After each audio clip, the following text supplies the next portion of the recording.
تو آگے سے اللہ نے فرمایا ہاں فرشتوں ان سب چیزوں سے سخت چیز ایک ہے، فرمایا وہ اللہ کی راہ میں صدقہ کرنا ہے۔ دیکھیں صدقہ کتنی بڑی چیز ہے، فرمایا لوہے سے بھی سخت چیز، پہاڑوں سے بھی سخت چیز، پانی سے بھی سخت چیز، آگ سے بھی سخت چیز اگر کوئی دیکھنا چاہتا ہے وہ اللہ کی راہ میں بندہ صدقہ کرے، وہ اس سب سے زیادہ اوپر والی چیز ہے۔ نعرہ تکبیر، اللہ اکبر، نعرہ رسالت، یا رسول اللہ، نعرہ تحقیق، حق جانی، نعرہ حیدری۔ یا علی۔ صحابہ کا عشق دیکھیں، ایک دن سرکار صلی اللہ علیہ وسلم نے فرمایا کہ صحابہ اپنے مالوں سے نا صدقہ کیا کرو۔ اب ایک صحابی تھے، جب انہوں نے سنا کہ سرکار نے صدقے کی چیز مانگی ہے، دوڑ پڑے، گھر میں گئے کہ آج کوئی چیز صدقہ کر دیں۔ گھر میں گئے، بیوی سے پوچھا کہ کوئی چیز ہے جو صدقہ کریں؟ تو بیوی نے آگے سے کہا نہیں، بڑے دنوں سے گھر میں فاقہ ہے، کوئی چیز نہیں ہے۔ صحابہ میں بھی کچھ غریب صحابی تھے۔ اب اس صحابی کے جذبے کو سلام ہے، اس صحابی نے کہا جو بھی ہو صدقہ ضرور کرنا ہے۔ اب اس نے کیا کیا، وہ ایک یہودی کا باغ تھا، اس باغ میں گئے اور اسے جا کے کہتے ہیں کہ میں تیرے باغ کی حفاظت کروں گا، تیرے باغ کی رکھوالی کروں گا، تیرے باغ کو پانی سیراب کروں گا، مجھے تو کتنی مزدوری دے گا؟ اس نے کہا تو سارا دن میرے باغ کی خدمت کر، رکھوالی کر، شام کو میں تجھے 2 سا کھجوریں دوں گا۔ اس نے کہا جی ٹھیک ہے۔ وہ اب سارا دن صحابی اس باغ کی رکھوالی کرتا رہا، اس باغ کی حفاظت کرتا رہا۔ شام کو اس یہودی نے اس صحابی کو 2 سا کھجوریں دی۔ اب اگلی بات بڑی محبت والی ہے، اس نے کیا کیا، اس نے 1 سا کھجوریں گھر میں رکھی اور 1 سا کھجوریں مصطفیٰ کے قدموں میں لے آیا۔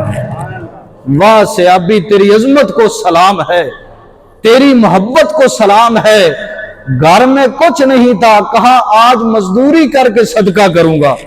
اب سارا واقعہ مصطفیٰ کو سنایا، اور مصطفیٰ نے جب وہ واقعہ سنا نا تو میرے مصطفیٰ کی آنکھوں میں آنسو آ گئے۔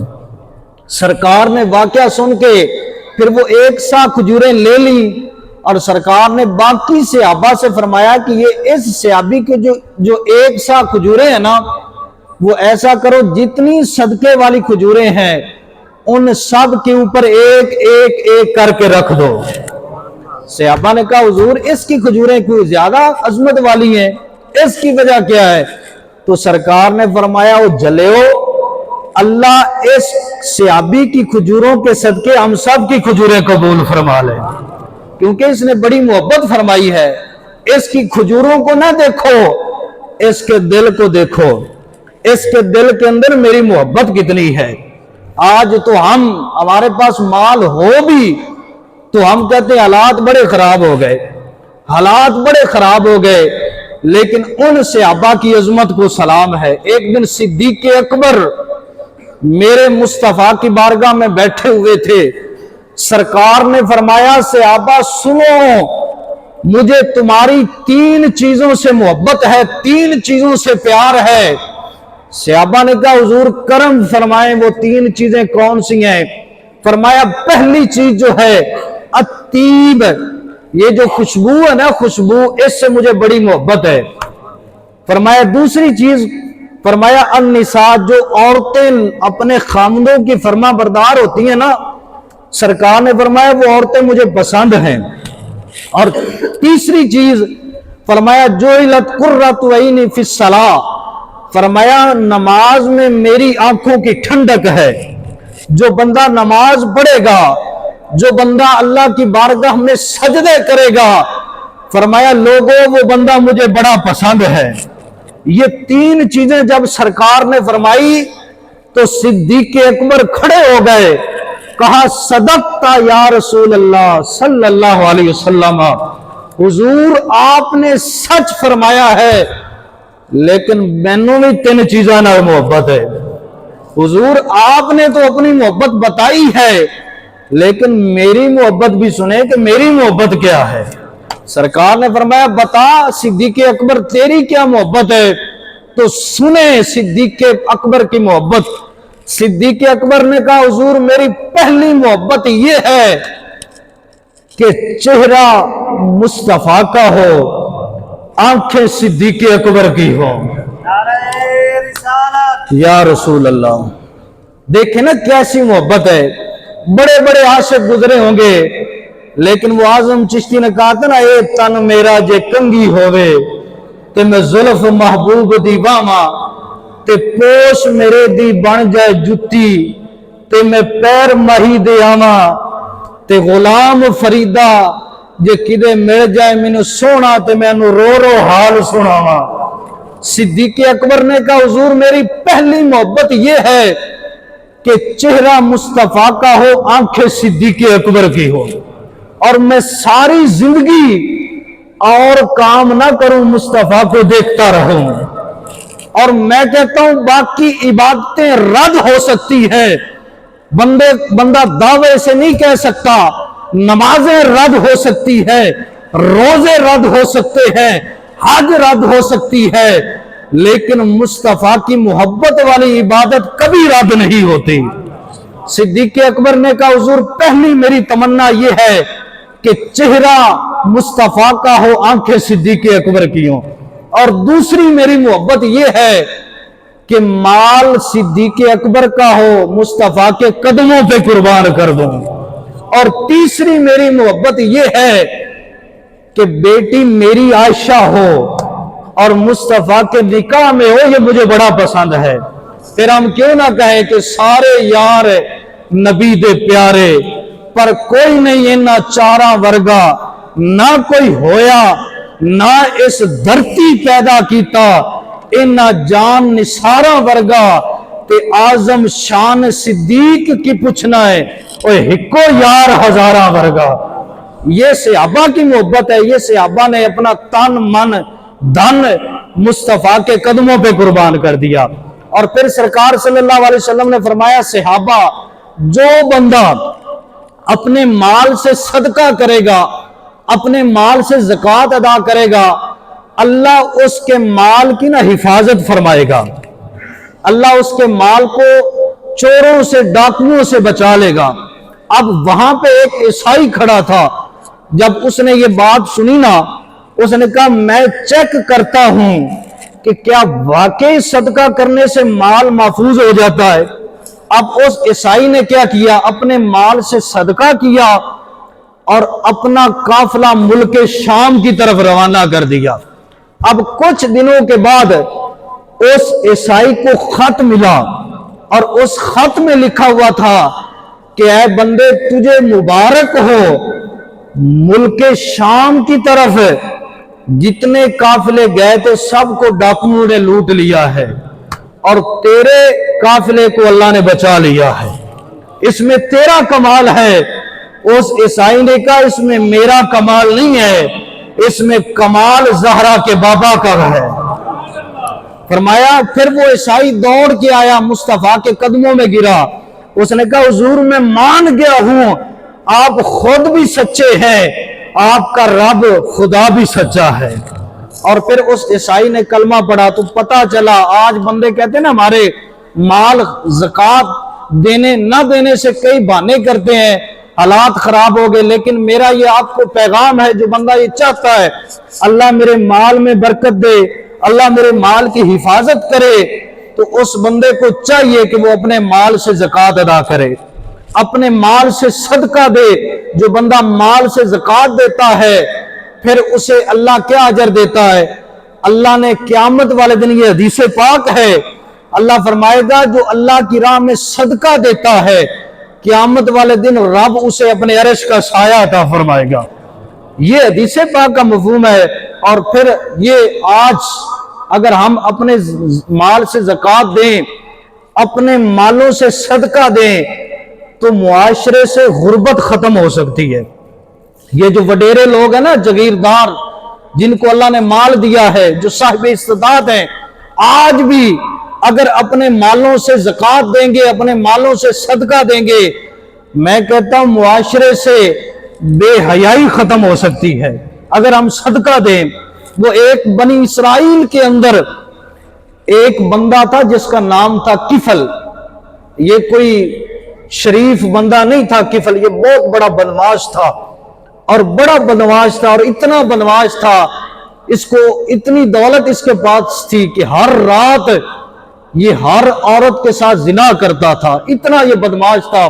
اس نے ایک دن ایک عورت کو 60 دینار میں خریدا، اور خرید کے نا اس کے ساتھ اس نے برائی کرنے کا ارادہ کیا۔ جب عورت کو گھر میں لایا، برائی کرنے کا اس نے ارادہ کیا، تو اس عورت نے آگے سے نا رونا شروع کر دیا، اس عورت نے آنسو بہانا شروع کر دیے۔ تو اس کفل نے پوچھا کہ تجھے خیر ہے؟ تو آج کیوں یہ رو رہی ہے؟ تیرے آنسو کیوں آ رہے ہیں؟ تو اس عورت نے آگے سے کہا کہ اے کفل، میں تیرے دروازے پہ شوق سے نہیں آئی، مجھے غربت تیرے دروازے پہ لے آئی ہے۔ تو جب اس نے یہ بات سنی نا، اور میں یہ کہتا ہوں کہ معذرت کے ساتھ اگر ہم اپنے مالوں سے زکوٰۃ دیں گے، اپنے مال سے صدقہ دیں گے، تو پھر کسی کی بیٹی نہ تمہیں ہوٹلوں پہ دھکے کھاتی ہوئی نظر آئے گی، نہ تمہیں بسوں میں دھکے کھاتی ہوئی نظر آئے گی۔ اگر ہم اپنے مالوں سے زکوٰۃ دیں گے، ہم خدا را غلط کاموں پہ لاکھوں روپے خرچ کر دیتے ہیں، 50-50 ہزار کتوں کی لڑائی پہ دے دیتے ہیں، ہم جناب والا کرکٹ کا میچ آئے تو لاکھوں روپے انعام دے دیتے ہیں، لیکن وہاں ہم نے کبھی خرچ نہیں کیا جس کے خرچ کرنے سے رب راضی ہو جائے۔ تو اس عورت نے جب رونا شروع کر دیا کہ مجھے تیرے دروازے پہ غربت نہیں، مجھے تیرے دروازے پہ میں شوق سے نہیں آئی، مجھے غربت تیرے دروازے پہ لے آئی ہے، اب اس بندے کے دل پہ چوٹ لگ گئی۔